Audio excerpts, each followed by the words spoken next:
Care for some floppy seconds? It's Famicom Disk System on NES Works Gaiden.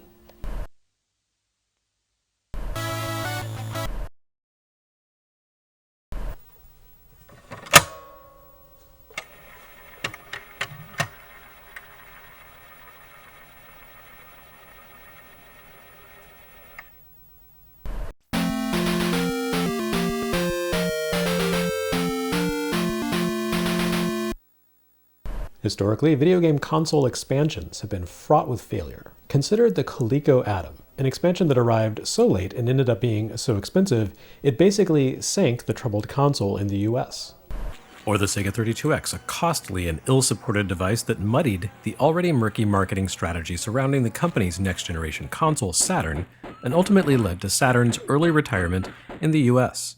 Or the 64DD, an add-on that promised the moon for the Nintendo 64 but ended up being such a flop that it shipped with a handful of games and expansion discs exclusively in Japan, the territory least receptive to N64. Truly meaningful and successful console expansions have been rare indeed, but 35 years ago this week, Nintendo pulled it off, with the launch of the Disk System add-on for their family computer console. Arguably the most important hardware expansion of all time, the Disk System belongs to a holy trinity of peripherals, along with the Turbo CD and Sega CD. Even though the Famicom Disk System never made its way beyond Japan, its influence would be felt on 8-bit games and game design the world over. And even today, it's a platform that merits proper exploration. The Famicom had launched to impressive success in July 1983. As the calendar rolled over to 1986, the console had only just begun its tentative rollout in the US, yet it was easily the #1 gaming platform in Japan. As the company's first standalone console, however, the Famicom had been something of a learning experience for Nintendo, and they didn't get everything right from the outset. A big part of Famicom's popularity came from the fact that Nintendo had initiated a voluntary recall of the first batch of systems to address a minor hardware flaw and replace its failure-prone square-shaped controller buttons with more reliable round ones, a costly move that evidently made for good PR. What Nintendo couldn't implement in its revised systems was a security check. The American and European NES consoles would ship with a special chip called the NES, which would only recognize cartridges manufactured for licensees by Nintendo. The Famicom lacked any such thing as Nintendo hadn't really planned ahead for the console to become a popular platform for third-party software. Although the company quickly acquired enough clout in their domestic home market to lean on third parties and retailers to adhere to a formal licensing structure, the hardware itself lacked the means to reinforce those demands, and the Famicom market quickly became inundated with a flood of mediocre games. A turn of events that threatened to tip the Japanese games industry over the same precipice that had cratered the American market. The Atari crash created a vacuum that Nintendo exploited to great effect, but they were obviously less sanguine about the prospect of the same thing happening to the market they currently dominated. At the same time, the Famicom hardware was beginning to show its age as more capable computers, arcade boards, and consoles emerged throughout 1985 and 86. Sega in particular continued to challenge Nintendo on the technical front, re-engineering the humble SG-1000 console with an impressive new graphics chip as the Mark III, the system that would ship in the West as the Master System. In arcades, superscalar tech made possible games like Outrun and Afterburner, which handily eclipsed anything Nintendo had on tap. With the Famicom looking long in the tooth and the market being glutted by infamously junky games like Super Monkey DAIBOUKEN and Stargazer, Nintendo needed to wrest control of the business before the Famicom's fortunes spiraled out of control. Without a proper console successor in the wings, and with the lesson of the fatal market fragmentation caused by competing Atari devices like the 2600 and 5200 fresh in their minds, Nintendo instead decided to give Famicom a shot in the arm by boosting its capabilities through an add-on. Hardware engineer Masayuki Uemura had designed Famicom's hardware to be extensible, and the cartridge port contained special connectors that created a pathway for connecting the console to more powerful devices. That arrived in February 1986 with the Famicom Disk System, a peripheral that handily addressed the Famicom's many looming crises, and all for far less cost than a new standalone console would impose. A compact block of tech designed with an eye toward Japanese industrial design trends of the era, the Disk System powered up the Famicom technically and aesthetically. Its maroon and black shell tied it to the cream and red tones of the console as it sat beneath the console and created a solid visual anchor for the cheerful-looking device. A bright yellow eject button stood prominently amidst the black front bezel to draw the eye toward its critical function. Players would be pressing that lever frequently, while also echoing the color of the bright yellow discs that Disk System games ran off of. Where the Famicom console made use of solid-state cartridges the approximate size of an audio tape cassette, the Disk System used magnetic media. Disk System media was based on a sharp-designed spec called the Quick Disc, a much higher capacity format than contemporary cartridges. Each disc was capable of holding 8 times as much game data as was used in the Super Mario Bros. Cartridge, and thanks to the lower cost of the medium, games could potentially even ship on multiple discs, something that would have been prohibitively expensive for cartridges. On top of that, Disk System media could be rewritten. This meant players could save their progress, record custom content, and more. While these capabilities had previously been available for Famicom owners through some crude means, including a tape cassette recorder that required the use of a massive computer keyboard, the Disk System provided a faster, more compact, more affordable, and more flexible option. Now games no longer had to be completed in a single sitting. They could afford to sprawl, to provide players with experiences better suited for home play than arcade competition. The Disk System didn't simply boost the console's read-only and writable storage capacity, it also enhanced the hardware itself. The Disk System connected to the console through the cartridge port, with a large black box called the RAM expander, plugging in as if it were a game, and linking the Disk System to the base hardware through the console's latent expansion pins. The Disk System gave the console an additional sound channel, allowing for richer musical compositions.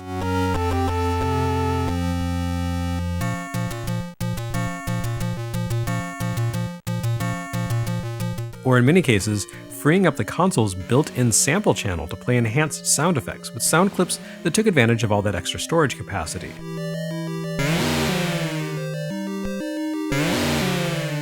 And because disc media cost so much less than solid-state cartridges, they offered a handy way for Famicom owners to beef up their collection inexpensively, once they paid for the hardware upgrade, of course. At the same time, the Disk System gave Nintendo more control over the Famicom's market. The new hardware still lacked a security chip akin to the NES's, but it did introduce a trademark-based security measure. Each disc came with Nintendo's name etched into its forward edge, and a disc without that logo wouldn't run on the system. Once a disc was seated in the drive, a set of pins would trigger that would attempt to lock themselves into the grooves of the logo. If the pins couldn't fully extend into the disc grooves, the system wouldn't activate. Third parties couldn't reproduce the logo grooves themselves because they were housed in Nintendo's trademarked logo, meaning all discs needed to be manufactured through first-party channels. Bootleggers didn't care so much about this limitation, of course, but Nintendo had another ace up its sleeve to maintain control over the market: disc writer kiosks. While consumers could pick up packaged Disk System releases over the counter at retailers, they could also visit certain retailers who would sell them games written on the spot through official devices capable of dispensing games from a large catalog of existing releases. Because the diskettes were double-sided, these kiosks could even flash a disc with 2 games whose memory footprint was small enough to fit on a single side. These kiosk titles were much less expensive than standard retail purchases, so fans could have a new title written to an existing disc once they grew tired of the existing game for the equivalent of a few bucks. In short, the Disk System offered Famicom owners more power and content for less money, a compelling bargain. While it still didn't put the Famicom on the same visual footing as the Mark III, it offered enough other benefits to more than balance things out.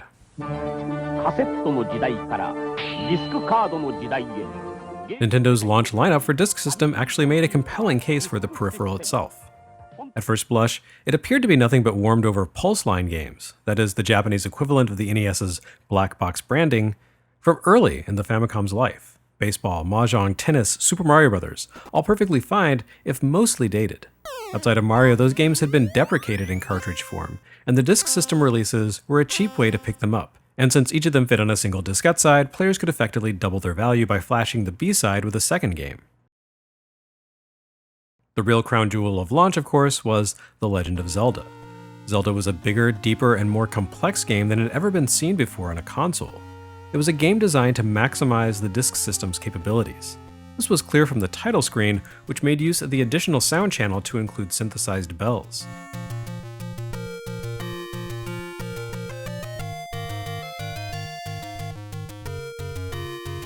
And it immediately segued into something new for console gaming: a save file select screen. Players could record their progress through Zelda's world, then jump in again at some later time to resume the adventure with all their progress intact. Protagonist Link's inventory, his cash on hand, his life extensions, and his dungeon conquests were all stored to disk. And it's a good thing too, because Zelda was a massive game set in a world spanning 128 screens with just as many screens of content hidden beneath the surface across 9 different dungeons. Unearthing these dungeons was a riddle for players to solve, to say nothing of the many caves and shops and secret treasures scattered around the overworld. Zelda was not a game to be completed in a weekend, or an endless arcade-style thrill designed for repeated play in pursuit of a high score. This was a game designed to be digested for weeks, even months, in search of 8 fragments of a mystical emblem and an abducted princess. And then once that had been completed, there was a second, more complex quest to complete. Of course, Zelda also suffered from some disk system-specific quirks, most notably the lengthy load times and occasional disk side-swapping. In order to launch the game and load a save file, players had to manually eject and flip the disk, and then do it again to save and quit.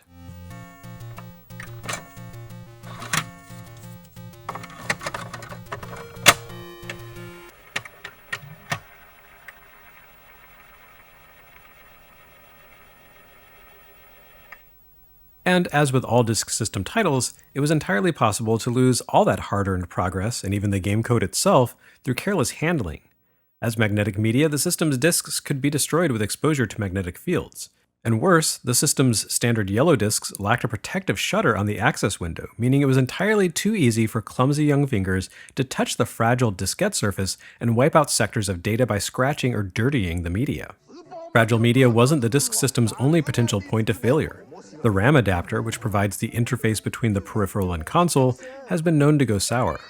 More critically though, every disk system is essentially a ticking time bomb of failure due to the brittle rubber belt that helps power the drive itself. At some point, the rubber belt will decompose and the disk system will simply cease to function, no longer capable of doing anything but spin noisily and spit out error codes. Though technically a user-serviceable fix, the drive belt is a complicated repair best left to professionals. This is a frustrating flaw in an otherwise excellent device. When all its parts work together in harmony, though, the disk system is a gateway to a world of critical innovation in software design during an era of unprecedented growth in the medium. Zelda was probably the peripheral's most important creation, but it was far from alone. Nintendo would focus their game development efforts entirely on disk system for 2 solid years, producing landmark titles like Metroid, Kid Icarus, Zelda 2, and Ice Hockey for the device. Third parties flocked to the platform as well. Games like Section Z, Castlevania, and Xanic all made their debut on disk system, offering features that simply weren't available in those games' American incarnations. And there were plenty of interesting disk system releases that simply didn't show up in American incarnations, period. Nintendo produced quite a few noteworthy releases that failed to make their way overseas. Take, for example, 3D Hot Rally, a Mario-themed racing game that made use of the Famicom 3D system. Or the company's own entree into the detective murder mystery genre, Famicom Tante Club. There was also NAZO no MURASAME-JO, a Zelda-style action game set in feudal Japan, which we'll look at in a future episode of NES Works Gaiden. On the third-party side, you saw innovative games like Otoki, the music shooter hybrid, and Konami greats like Bokute Biomiracle Upa, Arumano no Kiseki, and Falcion. There were plenty of efforts that didn't work too, including a bunch of mediocre efforts published under Squaresoft's Disc Original Group label, and all kinds of failed genre-bending experiments. And of course, the disk system gave us Doki Doki Panic, the game that would eventually become Super Mario Bros. 2 in the West, as well as the actual Japanese Super Mario Bros. 2 a few months after the system's launch. All in all, the disk system sparked a flurry of creative innovation in console game design, as the device's features allowed designers to incorporate elements into their Famicom work that previously had only been seen in computer gaming. At the same time, the disk system still excelled as a platform for traditional action games. The evolution of home gaming enjoyed a significant boost from the disk system's debut. Even so, the platform ultimately proved short-lived compared to the Famicom itself. By mid-1988, Nintendo had almost entirely shifted its focus back to Famicom cartridges and to development on the company's next-generation system, the Super Famicom. A few different factors contributed to the peripheral's obsolescence. Easily the most significant of these was the fact that cartridges eventually caught up with the disk system, then blew right past it. After all, the Famicom was designed to be extensible, and no one ever said those extensions had to come through dedicated hardware. The modular design of Famicom and NES ROMs meant it was entirely possible to expand the console's feature set through cartridges too. Just a few months after the disk system's launch, Capcom published the Famicom's first 56KB cartridge, Ghosts and Goblins, a cart whose ROM was exactly the size of one side of a disk system disc. A month later, Konami served up GANBARE GOEMON, whose ROM was the size of a dual-sided disc. Game ROMs would continue to grow in capacity, while discs would always be limited to 112KB, period. Soon afterwards, carts began to incorporate other features via onboard subprocessors, enhanced visuals, additional sound channels, battery-backed save memory, and more, features that were impossible for diskettes to duplicate. These capabilities meant that by mid-1988, NES cartridges could do nearly everything that was possible with the disk system and then some. So why buy a peripheral when you could do all of that by plugging a normal-looking cart into your console? The expansion's fate was sealed when Nintendo brought Zelda to the US in cart form. Not only did it contain the entire Japanese game minus a few audio embellishments, it was arguably a better experience. Lacking load time and disc swapping, the American version of Zelda had an immediacy lacking in the disk system release. This made such a positive impact on the play experience that Nintendo would reissue the Japanese version of the game on cartridge a few years later. It probably didn't help that the disk system launched in Japan before the NES even had a presence to speak of internationally. By the time American and European markets had a sufficient install base to support the expansion, it was no longer necessary. All those upgraded cartridges were more than sufficient to provide a similarly rich experience. The one area in which high-end cartridges couldn't compete with the disk system was in price. Famicom Disk System had become more or less obsolete by the end of 1988, and even series that had begun or otherwise had a major presence on the platform shifted over to carts. Nintendo published Super Mario Bros. 3 as a ROM, and Castlevania followed a year later. But those carts grew increasingly costly as they grew increasingly powerful. For budget-minded players, the disk system and its kiosk delivery system proved to be a godsend. Despite its obsolescence as a bleeding-edge platform, the disk system found a second life as a haven to keep older Famicom titles that could fit comfortably onto a single disc side in circulation. Nintendo touched up a number of its older Famicom releases with extra features inspired by their Versus System versions in arcades, including Clu Clu Land D, Mario Bros. Classic, and Versus Excitebike. Other publishers just made their older catalog available verbatim for budget prices. By 1990, the platform had almost entirely become host to vintage releases like Pac-Man and Solomon's Key, all sold at a tiny fraction of the price of a new cartridge release. For a device that never made its way outside of Japan, the Famicom Disk System had a remarkable impact on the way video games were played and designed all around the world. Even if it amounted to just a stopgap measure until more powerful cartridges came along for the Famicom, its features and capabilities helped video games transcend the score-chasing arcade design of their early years and evolve into something closer to the experiences that we take for granted today. Not bad for a device that's doomed from the beginning to self-destruct.